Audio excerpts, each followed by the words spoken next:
은혜 받을 하나님 말씀은 디모데전서 1장 12절에서 17절을 보겠습니다. 나를 능하게 하신 그리스도 예수 우리 주께 내가 감사함은 나를 충성되이 여겨 내게 직분을 맡기심이니 내가 전에는 비방자요 박해자요 폭행자였으나 도리어 국류를 입은 것은 내가 믿지 아니할 때에 알지 못하고 행하였음이라. 우리 주의 은혜가 그리스도 예수 안에 있는 믿음과 사랑과 함께 넘치도록 풍성하였도다. 믿보다 모든 사람이 받을 만한 이 말이요 그리스도 예수께서 죄인을 구원하시려고 세상에 임하셨다 하였도다. 죄인 중에 내가 괴순이라. 그러나 내가 국류를 입은 까닭은 예수 그리스도께서 내게 먼저 일체 오래 참으심을 보이사 후에 주를 믿어 영생 얻는 자들에게 본이 되게 하려 하심이라.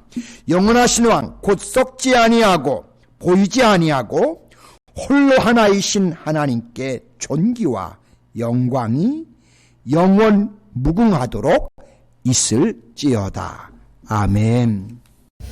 네, 오늘 함께 봉독한 이 말씀을 통해서 바울 사도의 간증을 또한 들어오면서 같이 은혜를 받기를 원합니다.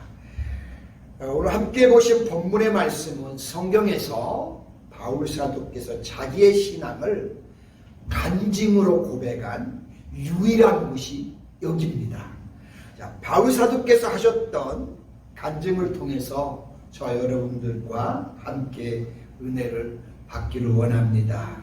자, 모름지기 모든 성도님들은 부르심을 받은 하나님의 사람들, 누구나 예외 없이 죄악의 깊은 수렁에서 건짐받는 은혜로운 경험을 모두가 다 가지고 있을 겁니다. 자, 그런데 이와 같은 은혜 받는 경험을 그 누구보다도 더 짙게, 더 뜨겁게 간직하고 있었던 사람이 있습니다. 그분이 다름 아닌 이방인의 사도요, 신약 성경의 절반을 기록한 사도 바울입니다. 사실 바울 사도의 예수님 믿기 전의 그 삶과 또한 믿고 난 후의 삶을 비교해 보면 그분의 입에서 감사, 은혜, 찬양이 사실은 절로 나오지 않을 수가 없을 것입니다. 바울 사도께서는 본래 지금의 터키, 소아시아 남동쪽 지중해 연안의 실리기아 지방 다소에서 이분이 출생을 하셨습니다. 어릴 때부터 정통 유대교의 엄격한 신앙의 훈련을 받으면서 자라나셨습니다. 특별히 그는 유대교의 가장 정통적인 바리새파의 입문을 해서 유대 최고 랍비 중의 하나인 힐렐의 손자인 가말리알 문화에서 조상들의 율법을 철저하게 준수하면서 배웠던 사람이 바로 사도 바울이었습니다. 또한 그뿐만 아니라 혈통적으로 이 사람은 자랑할 것이 굉장히 많은 사람이었습니다. 자, 하나님께서 아브라함에게 지시하시고 또한 율법에서 지시하신 대로 출생 후에 8일 만에 할례를 받은 사람입니다. 이 할례는 유대인들에게 있어서 그 사람이 하나님의 언약의 백성이요 선민임을 나타내는 가장 중요한 표식이었습니다. 때로는 성인 이방인이 유대교로 개종을 하기 위해서 할례 받는 일이 있지만 바울은 아예 태어나면서부터 할례를 받은 사람이었습니다. 태어난 지 8일 만에. 네. 그리고 바울사도는 그분의 피 속에 야곱의 피가 흐르고 있었고 이스라엘 지파 중에서도 가장 신실하고 충성스러웠던 베냐민 지파에 속한 사람이었습니다. 그분의 본명은 사울이었는데 그 이름은 바로 베냐민 출신이자 이스라엘의 초대왕이었던 사울 왕에서 그 이름을 따왔다는 점에서 대단한 자긍심을 갖고 있는 이름이었습니다. 바로 자기는 왕가의 혈통에서 태어났다는 겁니다. 바울사도의 출신이 실제로 그래요. 특히 바울사도께서는 필립보 3장 5절에 보시면 자기를 가리켜서 뭐라고 이렇게 얘기했냐면요, 히브리인 중에 히브리인이 나다라고 이렇게 말한 사람이 사도 바울이에요. 대단하죠? 이것은 비록 자신이 디아스포라, 즉 흩어진 유대인으로 태어났지만 자기 자신은 분명 순수한 유대 가문에서 히브리어와 헬라어를 사용하며 유대인의 정통 방식으로 교육을 받았음을 극히 자랑을 한 것이라고 할 수가 있습니다. 심지어 그분은 종교적인 열심으로 말한다면 그 누구도 타의 추종을 부러워할 수 없을 만큼 아주 뚝심이 없고 열심이었습니다. 실제로 그분은 기독교를 개종하기 이전에 유대교 사수의 선봉에 섰던 인물로서 기독교를 박해하는 일에 남다른 아주 명성을 확보했던 사람이 바로 사도 바울이었습니다. 그분은 교회를 박해하는 자라는 악명을 주변의 사람들로부터 얻기도 했습니다. 자, 그리고 그 악명은 예루살렘 울타리 밖을 넘어서 심지어는 소아시아 일대로 퍼져나갈 정도로 그의 박해는 유명했습니다. 이것은 바울 사도가 적당히 형식적으로 유대교를 믿은 사람이 아니라는 증거입니다. 그는 철저하게 유대교를 믿었던 인물이 사도 바울이에요. 자, 율법의 기준으로 그분을 판단한다면 그분의 행위는 아무 흠잡을 데가 없을 정도라고 할 수 있습니다. 그러므로 인간적인 관점에서 바울 사도를 우리가 바라보게 되면 그분은 분명히 칭찬받을 만한 열정적인 신앙이었다라고를 그렇게 우리가 인정하지 않을 수가 없습니다. 누구도 이 사실은 부인할 수가 없습니다. 하지만 하나님과 복음의 관점에서 바라보게 되면 그분은 분명히 우리의 구원의 주인이신 우리 주님을 욕되게 한 사람이고요. 또 그분의 가르침을 멸시한 사람이라고 할 수 있습니다. 또한 그분이 몸부려 피 흘려 세우신 고귀한 교회를 핍박한 죄인 중에 죄인이라고도 할 수 있습니다. 너무 잔혹할 정도로 기독교를 핍박한 사람이기 때문입니다.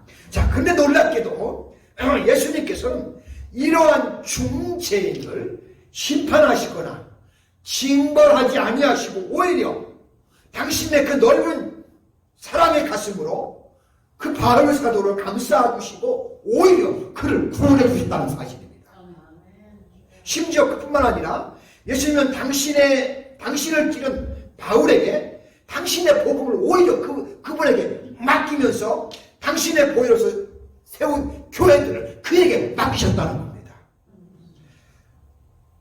어떻게 보면 예수님께서는 철저한 원수를 절친한 당신의 동역자로 그를 삼아준 겁니다. 이게 예수님의 사랑이라고 저는 믿습니다. 누가 이렇게 하겠어요? 사람이라면 어떻게 이 사람한테 용서하고 받아들이고 하나가 되겠습니까? 예수님이니까 그러신 줄로 믿습니다. 자, 이와 같은 주님의 지극한 사랑과 은혜로 주님의 일꾼이 된 사도 바울께서는 오늘 본 말씀에 보시면 자신의 간증과 신앙을 들려주는 것을 보게 됩니다. 자, 그렇다면 이 바울 사도께서 하셨던 그분의 간증은 과연 무엇이었을까요? 첫째는 바울 사도께서는 자기가 그렇게 예수님을 핍박하는 사람이었지만 그런데 은혜로 나는 구원을 받았다 라고 그렇게 간증을 하셨습니다. 자, 12절 15절 본문에 보시면 나를 능하게 하신 그리스도 예수 우리 주께 내가 감사함은 나를 충성되이 여겨 내게 직분을 맡기심이니 내가 전에는 비방자요 박해자요 폭행자였으나 도리어 국류를 입은 것은 내가 믿지 아니할 때에 알지 못하고 행하였습니다. 우리 주의 은혜가 그리스도 예수 안에 있는 믿음과 사랑과 함께 넘치도록 풍성하였도다. 믿보다 모든 사람이 받을 만한 이 말이요 그리스도 예수께서 죄인을 구원하시려고 세상에 임하셨도다 하셨도다. 죄인 중에 내가 괴수니라 라고 그렇게 바울사도가 고백을 하는 것을 봅니다. 자, 바울사도께서는 예수님 믿기 전 자신의 실체에 대해서 어떤 사람이었냐면 기독교에 대해서 해방하는 사람이었고 핍박하는 사람이었고 그걸로 그 정도로 끝난 게 아니라 아주 대악질을 막 입사하는 포행자였다 라고 그렇게 상중적으로 자기의 실제 모습을 표현하면서 그러므로 자기는 영영이 용서받지 못할 죄인의 존재였다 라고 그렇게 자기를 밝혔습니다. 그렇습니다. 바울사도께서는 예수님께서 바로 하나님 자신이었음을 몰랐던 시절 그분을 저주하고 그분의 교회를 회방으로 끝나는 게 아니에요. 심지어 신선모독에다가 하나님의 교회까지 철저하게 깨부수는 이와 같은 일을 그가 했습니다. 어떻게 보면 완전한 신성모독자라고 할 수 있겠죠. 또한 바울사도께서는 율법을 사수하고 유대교를 보호한다는 이런 냉심적인 열심 때문에 반대로 그리스도의 몸된 교회를 아주 철저하게 깨부수고 말살하고자 하는 이런 핍박을 그가 가했다는 사실입니다. 어디 그것뿐이에요? 그는 사실 폐악질을 하는 포행자였습니다. 여기 포행자라는 말은 어떤 이익을 물리적으로 해서가 아니라 타인의 절규와 고통을 통해 자기 민족과 자기 즐거움을 얻는 아주 비열한 추악한 심적인 상태를 그가 갖고 있었다는 것을 일컫는 말입니다.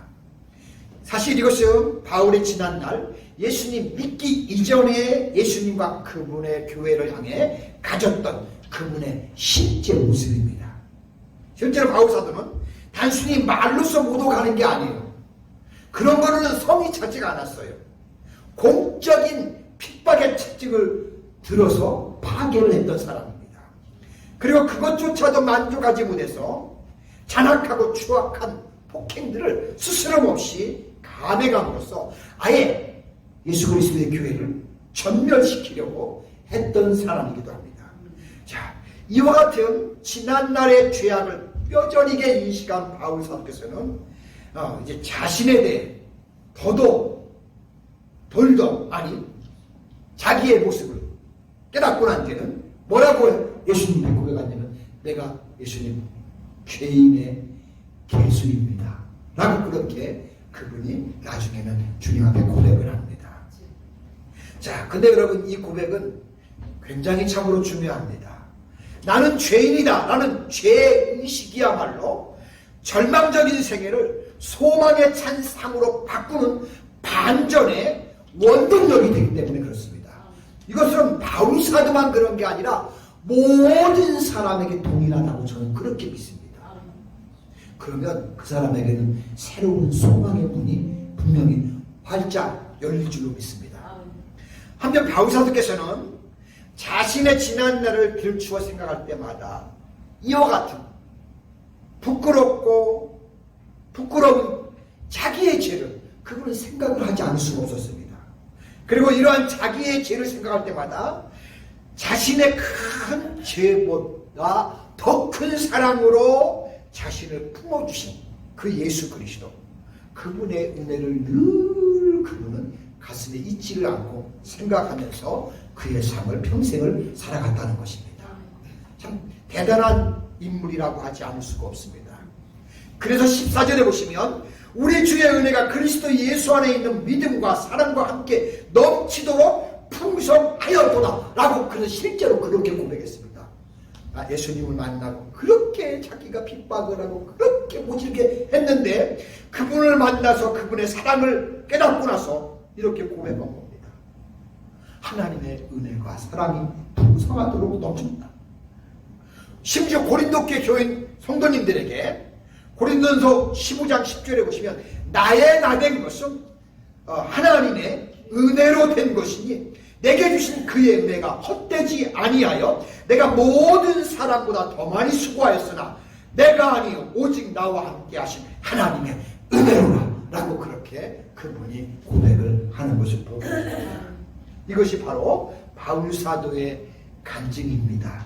그분의 간증이지만 저와 여러분들도 이런 믿음의 간증들이 그래요. 내가 참 이렇게 연약하고 흠 많고 부족했지만 나를 하나님이 자녀로 초이스해 주시고 하나님을 믿게 하시고 그분을 의지하면서 이렇게 또한 내가 주님과 동행하면서 내 삶을 살게 해주셨노라고 우리도 그렇게 신앙을 간증할 수 있는 하나님의 자녀들이 되시기를 축복합니다. 두 번째는 주님은 다른 사람들에게 동일한 은혜를 주신다고 합니다. 나만 바울 사도가 나만 이런 은혜를 하나님이 주시는 게 아니라 다른 사람에게도 하나님은 동일하게 은혜를 주신다고 강조합니다. 자, 바울 사도께서는 자신이 죄인 중에 개수였음에도 불구하고 예수님께서 그 크신 은총을 베풀어 주신 사실에 대해서 그냥 마냥 즐거워하지만 않았습니다. 그분은 주님께서 자신을 향해 은혜와 사랑을 베풀어 주신 원대한 목적과 거룩한 계획이 있음을 밝혔습니다. 사실 바울 사도께서는 하나님의 편에서 볼 때는 어떤 사람이에요?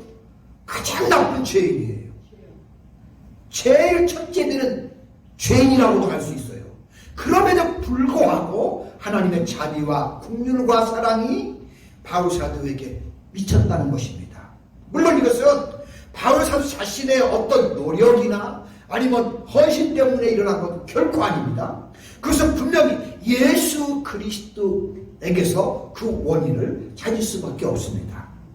자, 그렇다면 왜 예수님께서는 바울 사도에게 그토록 큰 은혜를 주셨느냐라는 겁니다. 16절 말씀에서 바울 사도는 이렇게 간증을 하셨어요. 내가 긍휼을 입은 까닭은 예수 그리스도께서 내게 먼저 일체 오래 참으심을 보이사 후에 주를 믿어 영생 얻는 자들에게 본이 되게 하려 하시니라.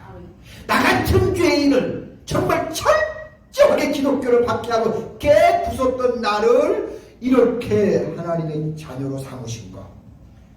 왜냐하면 하나님께서 이다음 장차 하나님을 믿고 영생 얻을 사람들에게 본이 되게 하고자 해서 나 같은 자도 하나님이 이렇게 용서하시고 하나님의 자녀로 삼아주신다는 겁니다.